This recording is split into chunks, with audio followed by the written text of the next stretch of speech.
Welcome back GN Telangana TV. After 2 years మళ్ళీ అక్షరవనం అనే research సెంటర్కి రావడం జరిగింది. అక్షరవనం అనేది ఒక విద్యాలయం కాదు, కొన్ని అక్షరాల సముదాయమే ఈ అక్షరవనంగా చెప్పుకోవచ్చు. ఎంతోమంది యూజర్స్ అడిగారు అక్షరవనంలో ఎలా చేరాలి, అక్షరవనంలో అడ్మిషన్ ఎలా పొందాలి, అక్షరవనంలో ఏంటి విశేషాలు ఏంటి, ఎలా ఉంటాయని తెలుసుకోవడానికి ఎంతోమంది యూజర్స్ ఆతృతగా ఉన్నారు. సో మనము అక్షరవనానికి సంబంధించినటువంటి మరిన్ని విషయాలను అప్డేటింగ్తో 2025లో ఏంటి, అక్షరవనంలో ఎలా ఉంది, అక్షరవనంలో జాయినింగ్ ఏంటి, ప్రాసెస్ ఏంటి అనేటువంటి పూర్తి అంశాలను మన మాధవరెడ్డి సార్తో తెలుసుకునే ప్రయత్నం చేద్దాం. Welcome sir, welcome to GN Telangana TV. 2 years back అక్షరవనానికి సంబంధించినటువంటి విషయాలు ఏంటి, అక్షరవనంలో విద్యార్థులు ఏమేమి నేర్చుకుంటారు, ఇక్కడ ఎలా వాళ్ళ యొక్క జర్నీ స్టార్ట్ అవుతుంది అనే విషయాన్ని మనం తెలుసుకున్నాం సార్. సో ఇప్పుడు ప్రజెంట్ మాకు గత 2 yearsగా కూడా చాలామంది యూజర్స్ మనకు అనేక ప్రాంతాల వారు అక్షరవనంలోకి ఎలా వెళ్ళాలి సార్ అనేసి చాలామంది కామెంట్స్ పెడతా ఉన్నారు. ఈ క్రమంలో మేము కొందరికి ఆన్సర్ చేస్తూ ఉన్నాము, కొందరికి ఇన్ టైంలో చేయలేకపోవచ్చు. అంటే ప్రపోజల్ ఏముంది సార్, ఇప్పుడు కొత్తగా చేరే వాళ్ళకి ఎలాంటి అవకాశాలు ఉన్నాయి అక్షరవనం ద్వారా? ఇప్పుడు అక్షరవనంలో ప్రభుత్వ పాఠశాలలో చదివే విద్యార్థులని ఇప్పుడు సెలెక్ట్ చేయడం జరుగుతుంది. దానికోసము ఇప్పుడు ఈ సమ్మర్ క్యాంప్లో విద్యార్థులందరూ కూడా పాఠశాలలన్నీ కూడా క్లోజ్ అవుతాయి. ఈ సమయంలో 5వ తరగతి పూర్తి చేసిన వాళ్ళు, 6వ తరగతి పూర్తి చేసిన వాళ్ళు, 7వ తరగతి పూర్తి చేసిన విద్యార్థులు చాలామంది అక్షరవనంలో చేరడానికి అంటే వాళ్ళ ఉపాధ్యాయులు చెప్పిన ఫీడ్బ్యాక్ కారణంగా కావచ్చు, అక్షరవనంలో మేము మంచి ఎడ్యుకేషన్ ఉంటుందన్న కారణంగా తల్లిదండ్రులు చాలామంది ఇందులో చేర్పించడానికి ఆసక్తి చూపుతూ ఉన్నారు. అయితే మేము అక్షరవనంకి క్యాంప్కి, సమ్మర్ క్యాంప్కి పిల్లల్ని గవర్నమెంట్ స్కూల్లో చదివే విద్యార్థుల్ని ఇక్కడికి ఇన్వైట్ చేయడం జరిగింది. వచ్చిన విద్యార్థుల్ని వాళ్ళ కేవలం అకాడమిక్స్ అని కాకుండా వాళ్ళ యాటిట్యూడ్ ఏ విధంగా ఉంది, వాళ్ళ వర్క్ కల్చర్ అంటే టువర్డ్స్ వర్క్ వాళ్ళ అప్రోచ్ ఏ విధంగా ఉంది, తర్వాత వాళ్ళ బిహేవియర్ ఏ విధంగా ఉంది, అన్నిటిని కూడా మనము డిసైడ్ చేయలేము. 5th క్లాస్ కంప్లీట్ అయిన పిల్లల్ని ఏం చూస్తాము, కాకపోతే మీద మనకు లిమిటెడ్ సీట్స్ ఉన్నాయి కాబట్టి ఏదో ఒక పారామీటర్ పెట్టుకొని ఫిల్టర్ చేసి కొద్దిమంది పిల్లలను తీసుకోవడం కోసం మీరు ఇప్పుడు ఎక్కడ చూస్తున్నారు. చాలామంది ఆల్మోస్ట్ ఆంధ్రప్రదేశ్, తెలంగాణ చాలా పాఠశాల నుంచి, ప్రభుత్వ పాఠశాల నుంచి విద్యార్థులు వచ్చారు. వాళ్ళందరికీ కూడా ఇక్కడ సెలక్షన్ క్యాంప్ జరుగుతూ ఉంది. ఈ సెలక్షన్ క్యాంప్లో సెలెక్ట్ అయిన విద్యార్థులకి 10వ తరగతి వరకు వాళ్ళకి ఉచితంగా ఇక్కడ విద్యని అభ్యసిస్తారు. విద్యతో పాటు అనేక రకాల స్కిల్స్ కూడా పిల్లలు నేర్చుకుంటారు. ఆ తర్వాత ఇంటర్మీడియట్ ఎడ్యుకేషన్ కూడా ఆ పిల్లల్ని మా పిల్లలుగా మేము భావిస్తాం కాబట్టి ఇంటర్మీడియట్ ఎడ్యుకేషన్కి కూడా మేము హెల్ప్ చేస్తూ ఉన్నాము. కాంపిటేటివ్ ఎగ్జామ్స్ వాళ్ళు వెళ్ళాలనుకుంటే వాళ్ళకి ఐఐటీస్లో అట్లా ఇంట్రెస్ట్ ఉన్నట్లయితే వాళ్ళని కూడా మేము కేకేఆర్ గౌతమ్ వాళ్ళతోని వాళ్ళు వచ్చి ఇక్కడ చూసి మీరు ఇంత ఎఫర్ట్ చేస్తున్నారు పిల్లల్ని, ఆల్మోస్ట్ 5-6 years మీరు చదివించిన తర్వాత ఈ కాంపిటేటివ్ ఎగ్జామ్స్లో నాలెడ్జ్ కంటే కూడా టైం గేమ్ ఎక్కువ ఉంటుంది కాబట్టి ఆ టైం గేమ్కు ప్రిపేర్ చేయడానికి మేము ఎక్స్పర్ట్స్ కాబట్టి అక్షరవనం నుంచి వచ్చిన పిల్లలకి మేము ఉచితంగా అక్కడ ఇస్తామని వాళ్ళు ముందుకు రావడంతో అట్లా విద్యార్థుల యొక్క కంప్లీట్ ఎడ్యుకేషన్ కంప్లీట్ అయ్యే వరకు మేము రెస్పాన్సిబిలిటీ తీసుకుంటాం. Okay sir, super sir. అంటే ఇప్పుడు 2 తెలుగు రాష్ట్రాల్లో ఉన్నటువంటి గవర్నమెంట్ స్కూల్ విద్యార్థులకు, అది కూడా 5th, 6th, 7th కంప్లీట్ అయిన విద్యార్థులకు అవకాశం కల్పిస్తుంది. అవునవును. సో మీ దగ్గర సెలక్షన్ ఎలా జరగబోతుంది, అంటే సెలక్షన్ ఎవరు చేస్తారు? ఇక్కడ సెలక్షన్ కూడా ఏంటంటే మనది బేసిక్గా మన ఫిలాసఫీ, అక్షరవనం ఫిలాసఫీయే పియర్ లెర్నింగ్ ద్వారా లెర్నింగ్ జరుగుతుంది. అంటే విద్యార్థులు సీనియర్ విద్యార్థులు జూనియర్లకు చెప్పడము, తర్వాత అలా జరిగే ప్రాసెస్లో పిల్లల లోపల లీడర్షిప్ని బిల్డ్ చేయడం అనేది కూడా మనది ఒక కాన్సెప్ట్ పిల్లల లోపల. ఇంకా జరిగే విద్యార్థులు వెళ్ళి వేరే దగ్గర ఉద్యోగాలు చేయాలని మేము కోరుకోం. వీళ్ళే ఉద్యోగాలు క్రియేట్ చేసేంత శక్తి సామర్థ్యాలు వీళ్ళు సంపాదించాలన్న ఉద్దేశంతోనే వీళ్ళకి చదువుతో పాటు అనేక రకాల స్కిల్స్ కూడా నేర్పిస్తాం. అందులో ఒక స్కిల్ లీడర్షిప్లో ఈ పిల్లలు వచ్చిన పిల్లలందరినీ సెలెక్షన్ కూడా ఇక్కడ ఉన్న విద్యార్థులకి అప్పచెప్పడం జరిగింది. కాబట్టి ఆ విద్యార్థులు ఏంటంటే వాళ్ళు ఇక్కడ ఉండి ఎలాంటి వాతావరణం ఇక్కడ ఉంటుంది, ఈ వాతావరణంలో ఈ విద్యార్థి సూట్ అవుతాడా లేదా అని పరిశీలించి ఆ విద్యార్థుల్ని సెలెక్ట్ చేస్తారు. ఎందుకంటే వాళ్ళు ఉన్నప్పుడు ఇక్కడ ఉన్న అనేక రకాలైన ప్రాక్టీసెస్, బెస్ట్ ప్రాక్టీసెస్కి వీళ్ళు అలవాటు పడి ఉంటారు కాబట్టి ఆ బెస్ట్ ప్రాక్టీసెస్కి వీళ్ళు సూట్ అవుతారా లేదా అన్న సెలెక్షన్ కూడా ఇక్కడ విద్యార్థుల చేతన. అందుకోసం ఇక్కడ చైల్డ్ సెంట్రిక్ ఎడ్యుకేషన్. ఆ చైల్డ్ సెంట్రిక్ ఎడ్యుకేషన్ అంటే కేవలం ఎడ్యుకేషన్లోనే అట్లా పరిమితులు లేవు. ఈ చైల్డ్ సెంట్రిక్ ఎడ్యుకేషన్ అనేది డిసిషన్ మేకింగ్లో కూడా ఇప్పుడే మీరు చూసారు ఈ వీడియోకి సంబంధించిన దానికి సంబంధించింది ఉంటే కూడా ఇక్కడ షూట్ చేయడం కానీ ఇక్కడ ఉన్న జరిగే విషయాలని యూట్యూబ్లో పెట్టడం కూడా పిల్లలే, ఆ లీడర్షిప్ అంతా కూడా పిల్లలే తీసుకుంటారు. మీకు ఇందులో సహకరిస్తున్న పిల్లలు కూడా అట్లా ఈ విషయమే కాదు, గోశాల మొత్తం కూడా పిల్లలే మేనేజ్ చేస్తారు. అదేవిధంగా ఫ్యాబ్రికేషన్ వర్క్ కూడా, వెల్డింగ్ చేయడము, అలాంటి వర్క్స్ కూడా సీనియర్ పిల్లలు జూనియర్ పిల్లలకి నేర్పియడము, ఇలాంటివన్నీ కూడా జరుగుతాయి. దాంట్లో ఒకటి ఆ కమ్యూనికేషన్ కూడా జీవితంలో చాలా ఇంపార్టెంట్ స్కిల్ కమ్యూనికేషన్. ఈరోజు తరగతి గదిలో పిల్లల్ని కూర్చోబెట్టి టీచర్ ఒక్కడే పాఠం చెప్పుకుంటూ ఉంటే వీళ్ళు నోరు మూసుకొని కూర్చొని వినడం, అసలు కమ్యూనికేషనే లేదు, వీళ్ళు మాట్లాడే అవకాశమే లేకుండా పోయింది.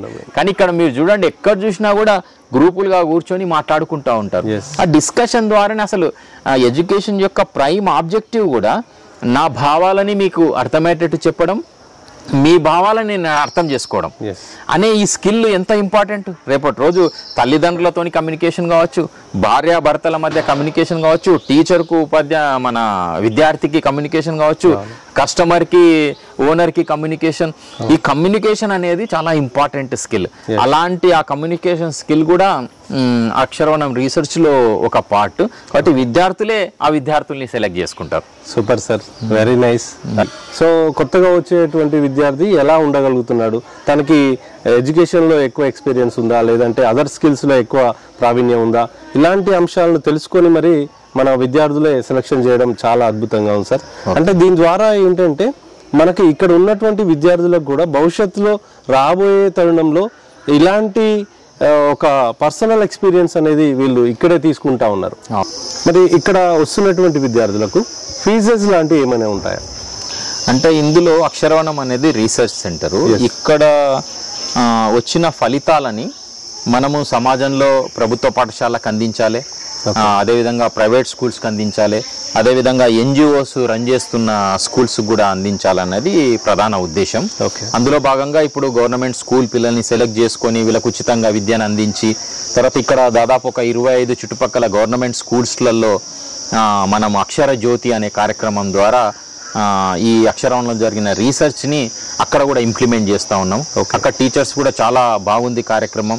ఇప్పుడు ఇంతకుముందు మా దగ్గర పిల్లలు క్లాస్ రూమ్లో మేము టీచ్ చేస్తుంటే పిల్లలకు కనెక్ట్ కాకపోయేది, కానీ అక్షరవనం నుంచి వచ్చిన వాలంటీర్ వెళ్ళి అక్కడ చెప్తున్న విషయాలని చూసిన తర్వాత వాళ్ళు క్లాస్ రూమ్ టీచింగ్కి కనెక్ట్ అవుతున్నారు.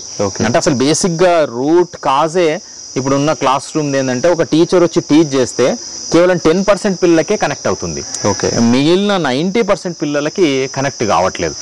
ఇది అంతా తారే జమీన్ పర్ సినిమాలో చుక్కలు కనిపిస్తున్నాయి కదా, అట్లా చుక్కలు కనిపిస్తున్నాయి అందరి పిల్లలకు కూడా. అట్లాంటి వాళ్ళ సంఖ్య దాదాపు 90% సంఖ్య ఉంది.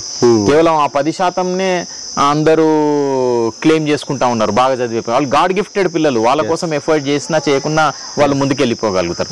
నిజంగా మనకు యాజ్ ఎ ఇన్స్టిట్యూషన్గా మనం ఎఫర్ట్ చేయాల్సింది మిగతా 90% కోసం. కాబట్టి ఇట్లా గవర్నమెంట్ స్కూల్ వ్యవస్థలో ఒక మార్పు కోసం వందే మాతరం ఫౌండేషన్ పనిచేస్తూ ఉంది. అదే కాకుండా ఈ టీచింగ్ లైన్లోకి ఎవరు రావట్లేదు, అందరు సాఫ్ట్వేర్ ఇంజనీర్లు, జీతాలు ఎక్కువ వస్తున్నాయి, చాలా లైఫ్ ఎంజాయ్ చేయొచ్చు, అమెరికా వెళ్ళొచ్చు అని అట్లా ఆలోచిస్తున్నారు. కానీ మన భారతదేశం విశ్వగురు స్థానంలో ఉన్నది. మనం అన్ని దేశాలకి ఒక ఆదర్శమైన దేశం. ఎలా ఆదర్శమైన దేశం అంటే మనం అనేక మంది గురువులను తయారు చేసిన పుణ్య దేశం, వేదభూమి ఇది. అలాంటి ఇక్కడ టీచింగ్ వైపు రాకపోవడం అనేది చాలా దురదృష్టకరమైన విషయము. ఎందుకు రావట్లేదు టీచింగ్ వైపు అంటే ఇక్కడ టీచింగ్ వైపు వస్తే ఇక్కడ డబ్బులు లేవు, సాఫ్ట్వేర్ వైపు పోతే డబ్బులు ఉన్నాయి, డాక్టర్ అయితే డబ్బులు ఉన్నాయి, ఇంజనీర్ అయితే డబ్బులు ఉన్నాయి, ఫైనాన్షియల్ మీద ఉన్నాయి. కానీ అట్లా కాకుండా కూడా యూత్ను కూడా ఇక్కడ ఈ టీచింగ్ వైపు తీసుకురావాలనే ఒక ఉద్దేశంతో మనం అక్షరవనంలోనే మన దగ్గరనే ట్రైన్ అయిన సాయిఫ్ అని అకాడమీ అని వాళ్ళకి మనం ఇక్కడ ప్లేస్ ఇవ్వడం జరిగింది. వాళ్ళు ఇలాంటి వాళ్ళు, మా ఉద్దేశం కూడా అక్షరవనం రీసెర్చ్ దీన్ని ఎట్లా స్కేల్ చేయాలంటే కార్పొరేట్ లాగా 1000 మంది 2000 మంది విద్యార్థులు ఉండే విద్యా సంస్థల్ని మనం తయారు చేయడం మన ఉద్దేశం కాదు. ప్రతి ఊర్లో కూడా ఇంతకుముందు 3,60,000 గురుకులాలు ఉన్నాయి. ప్రతి ఊర్లో ఒక గురుకులం ఉన్నది. ఆ గురుకుల వ్యవస్థని బ్రిటిషర్స్ వచ్చి లార్డ్ మెకాలే వచ్చి దాన్ని మొత్తం విధ్వంసం చేసిన కారణంగా ఈరోజు స్కిల్స్ లేకుండా, నాలెడ్జ్ లేకుండా, ఎలాంటి అటాచ్మెంట్ లేకుండా, కన్నా తల్లికి కన్నా భూమికి ఏం అటాచ్ లేకుండా చదువులన్నీ కూడా తరగతి గదిలో బందీ అయినాయి. అట్లా కాకుండా ప్రతి ఊర్లో ఒక చదువుకున్న వాళ్ళు ఒక 4 యూత్ ఉంటే వాళ్ళే ఓనర్లు, వాళ్ళే టీచర్లు, వాళ్ళు ఒక 100 మంది హ్యూమన్ రిసోర్సెస్ తయారు చేయడం అంటే ఒక గొప్ప పని.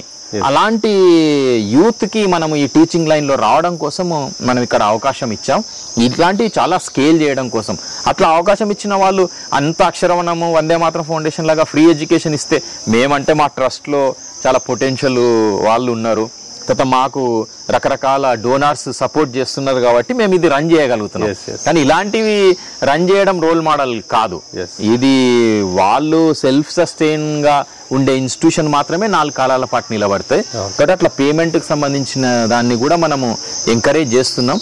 చాలా మంది ఎంకరేజ్ చేయడం అంటే అసలు ఈరోజు అనేక మంది పిల్లల చదువు మీద ఎంతంటంత డబ్బు స్పెండ్ చేయడానికి రెడీగా ఉన్న వాళ్ళు ఉన్నారు. కానీ మంచి ఎడ్యుకేషన్ లేదు అన్న ఒక భావన సమాజంలో ఉంది.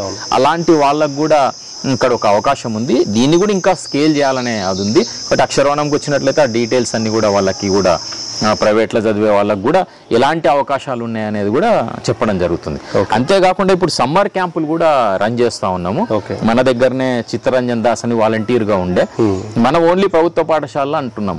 మేము వందే మాతరం ఫౌండేషన్ స్టార్ట్ చేసినప్పుడు 70% ప్రభుత్వ పాఠశాలలో చదివితే 30% మందే ప్రైవేట్ పాఠశాలలో చదివేది. ఇప్పుడు దాని ఫిగర్ ఉల్టా అయిపోయింది. ఇప్పుడు 70% ప్రైవేట్ లో చదువుతున్నారు, 30%. అంటే ఆ 30% అంటే అవి 70% ప్రైవేట్లో అంటే వాళ్ళకి ఏదో డబ్బులు ఎక్కువ చదవట్లే, పరిస్థితి గత్యంతరం లేక అక్కడ చదువుతా ఉన్నారు. కానీ మాకేంటంటే అక్షరవనం యొక్క ముఖ్య ఉద్దేశము ఎడ్యుకేషన్ సిస్టమ్ లో చేంజ్ తీసుకురావాలని, ఆ చైల్డ్ సెంట్రిక్ ఎడ్యుకేషన్ అనే దాన్ని అందరికీ సమాజంలో ఉన్న అందరికి అందించాలన్న ఉద్దేశంతో పనిచేస్తూ ఉంది. కాబట్టి ఈసారి సమ్మర్ క్యాంపులు అక్కడ వాళ్ళు శృతిలయ కల్చరల్ అకాడమీ వాళ్ళు కండక్ట్ చేస్తున్నారు. అక్కడ అందులో ఉన్న వాలంటీర్స్ అందరికి 100 మందికి ఇక్కడ దాదాపు 3 విడతలుగా వాళ్ళకి ట్రైనింగ్ ఇచ్చాం. అంటే అసలు ఆ విద్యార్థికి ఆ సమ్మర్ క్యాంపులో ఆ విద్యార్థికి అవసరమైన ఏమేం స్కిల్స్ నేర్పియాలి అంటే లాంగ్వేజ్ విషయంలో ఏం నేర్పియాలి, మ్యాథమెటిక్స్ విషయంలో ఏం నేర్పియాలి, లైఫ్ స్కిల్స్ విషయంలో ఏం నేర్పియాలి, ఈ 1 మంత్ లో నేర్పించింది వాళ్ళు మళ్ళీ వాళ్ళ రెగ్యులర్ స్కూల్కి వెళ్ళిన తర్వాత ఆ తరగతి గదిలో ఆ చేంజ్ ఖచ్చితంగా చూడాలి. కాబట్టి అనే ఉద్దేశంతో మేము ఇప్పుడు ఇక్కడ ట్రైనింగ్ ఇచ్చాం. దాదాపు 100కు పైగా వాలంటీర్స్ కి ట్రైనింగ్ ఇచ్చాం. ఇప్పుడు వాళ్ళందరూ కూడా ఇప్పుడు కల్వకుర్తి టౌన్ లో ఒక సమ్మర్ క్యాంప్ జరుగుతుంది. అక్కడ 260 మంది పిల్లలు ఉన్నారు. వాళ్ళ నాగర్ కర్నూలు టౌన్ లో జరుగుతుంది. నేను నిన్ననే వెళ్ళొచ్చాను. కొల్లాపూర్ లో క్యాంప్ జరుగుతుంది. అదేవిధంగా రావిరాలలో జరుగుతుంది, నారాయణపేటలో, నల్గొండ జిల్లా మాల్ లో జరుగుతా ఉంది. ఇలాంటి అనేక ప్లేసెస్ లో 20 కేంద్రాలలో దాదాపు 3000 మంది విద్యార్థులకి సమ్మర్ క్యాంప్ జరుగుతుంది. కాబట్టి అక్షరవనం అంటే ఇక్కడ ఉండే 90 మంది 100 మంది పిల్లలు, ఇక్కడ ట్రైన్ అయిన 100 మంది టీచర్లు కాదు. ఇక్కడ నేర్చుకున్న వాళ్ళు, ఇక్కడ ట్రైనింగ్ అయిన వాళ్ళు మళ్ళీ సమాజంలో వెళ్ళి రకరకాల ప్రాంతాల్లో వాళ్ళు పనిచేయాలి. అవి కూడా వాళ్ళు సెల్ఫ్ సస్టైన్ గా రన్ చేయాలి. డొనేషన్స్ మీద ఎవరో జాలి దయతో కాదు, వాళ్ళు గర్వంగా హ్యూమన్ రిసోర్సెస్ ని, వేరే వస్తువుల్ని తయారు చేయడం చాలా సులభం. ఇలాంటి కెమెరాలను తయారు చేయడము ఒక మౌల్డ్ చేసి పెట్టేస్తే లక్ష వచ్చేస్తాయి. కానీ మనుషులు చేయడం అనే ఒక ప్రక్రియ చాలా గొప్పనైన ప్రక్రియ.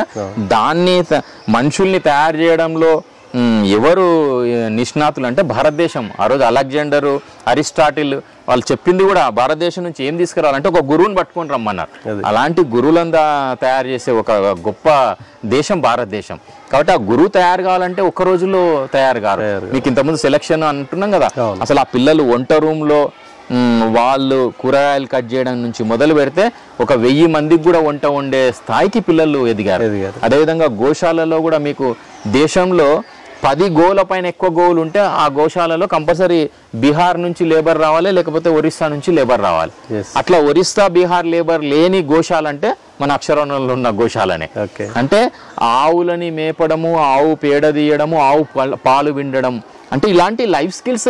ఇప్పుడు ఏంటంటే క్లాస్ రూమ్ లో టెక్స్చువల్ లెర్నింగ్ జరుగుతుంది. కానీ కోటెక్స్టువల్ అండ్ కాంటెక్స్టువల్. ఇప్పుడు కాంటెక్స్ట్ ఎట్లా, మన అమ్మమ్మ నానమ్మ ఏ కాంటెక్స్ట్ వస్తే ఆ కాంటెక్స్ట్ లో మనకు చాలా విషయాలు, అరే నాగలి, అరే ఇటు పట్టురా, ఆ కొర్రు ఉచ్చుకుంటదిరా అని ఆ సందర్భం వచ్చినప్పుడు మనకు ఆ విధంగా నేర్పించిండ్రు. పాలు విండేటప్పుడు కూడా అరే సరిగా పట్టుకోరా అంటే, పని చేసేటప్పుడు మనం సరి చేసిండ్రు. ఆ నేర్చుకునే దాంట్లో నైపుణ్యాన్ని పెంచడం కోసము చాలా మంది పనిచేసిండ్రు. కానీ ఇప్పుడు ఏంటంటే కేవలం పుస్తకాలలో చదవాలి, బట్టి ఎగ్జామ్ రాయాలి, మార్కులు తెచ్చుకోవాలి, సర్టిఫికేట్ తెచ్చుకోవాలి. ఇప్పుడు ఆ సర్టిఫికేట్ డస్ట్ పిన్ కూడా అక్కర్రాని సర్టిఫికేట్ అయిపోయింది. కాబట్టి ఎడ్యుకేషన్ సిస్టంలో మార్పు రావడం కోసం జరిగే ప్రయత్నంలో ఇవన్నీ కూడా సమ్మర్ క్యాంపులు కానీ, ఇక్కడ సాయి ఫనీ ఇన్స్టిట్యూట్ కానీ ఇలాంటివన్నీ కూడా రకరకాల ప్రయోగాలు జరుగుతూ ఉన్నాయి. ఇంకా ఇక్కడ శ్రీపతి రెడ్డి గారితో ట్రైన్ అయిన వాళ్ళు పేపర్ మేట్ ఇన్నోవేషన్ కంపెనీ అని ఒక కంపెనీ స్టార్ట్ చేసి, వాళ్ళు ఎస్పీఆర్ కిడ్స్ అని, ఎస్పీఆర్ గురుకులం అని, ఇట్లా రకరకాల ప్రయత్నాలు. ఈ ఒక్క చేంజ్ ఇప్పుడు చెడిపోవడానికి 70 ఏళ్ళు పట్టింది, బాగు చేయడానికి చాలా మంది ఎఫర్ట్ చేస్తే అది మళ్ళీ రివైవ్ అయిపోయి మళ్ళీ భారతదేశం విశ్వగురు స్థానంకి వచ్చే అవకాశాలు ఉన్నాయి. కాబట్టి ఇందులో చాలా ప్రయత్నం జరగాలి. చాలా మంది ఎడ్యుకేషన్ మీద ఇంట్రెస్ట్ ఉన్న వాళ్ళు కూడా ఈ ఫీల్డ్లోకి వచ్చి యూత్ని ఎంకరేజ్ చేస్తే వాళ్ళు ముందుకు తీసుకెళ్ళగలుగుతారు. Okay sir, right sir. ఒక మంచి ఆలోచనతో మీరు ముందుకు వెళ్తా ఉన్నారు. అంటే మన సనాతన ధర్మం గతంలో మన భారతదేశంలో ఎలాంటి గురువు వ్యవస్థ ఉందో ఆ వ్యవస్థను తీసుకురావాలనే మీ ప్రయత్నం ఫలించాలని మనస్ఫూర్తిగా కోరుకుంటున్నాం. అదేవిధంగా అక్షరవనంలో ముఖ్యంగా ఒక నూతనంగా వచ్చేటువంటి విద్యార్థి టెక్స్చువల్ లెర్నింగ్ అంటే ఒక పుస్తకాలలో ఉండేటువంటి చదివే కాకుండా పర్సనల్ ఎక్స్పీరియన్స్ అంటే మనకు వ్యక్తిగత జీవితంలో ఎదురయ్యేటువంటి మనకు గ్రామీణ ప్రాంతాల్లో ఎక్కువగా ఉంటాయి. సో అలాంటివి ఒక గోశాలను మెయింటైన్ చేయడం, స్వయంగా వాళ్ళ స్నేహితులకి అంటే వాళ్ళతో పాటు విద్యను అభ్యసిస్తున్నటువంటి విద్యార్థులకు వాళ్ళే భోజనం వడ్డించడం అనేది ఒక మహా అద్భుతం. సో ఈ రోజుల్లో ఒక 10th క్లాస్ స్టాండర్డ్ చిన్నారులకు కూడా తల్లి తినిపిస్తేనే తినేటువంటి పరిస్థితులు ఉన్నాయి, మనం బయటలో చూస్తూ ఉన్నాం. సో ఆ క్రమంలో అక్షరవనంలోకి వచ్చేటువంటి విద్యార్థులకు ఎన్నో రకమైనటువంటి అనుభవాలతో పాటు అదర్ యాక్టివిటీస్ చాలా నేర్చుకోవడానికి మంచి అవకాశాలు కల్పిస్తున్నారు. సో అద్భుతమైనటువంటి ఈ ఆపర్చునిటీ ఎక్కువ మంది తల్లిదండ్రులకి, ఎక్కువ మంది పిల్లలకు కూడా అదృష్టం ఉండకపోవచ్చు. సో ఇంత మంచి ఆపర్చునిటీని సద్వినియోగం చేసుకోవాలని మనస్ఫూర్తిగా తెలియజేస్తున్నాం. Thank you.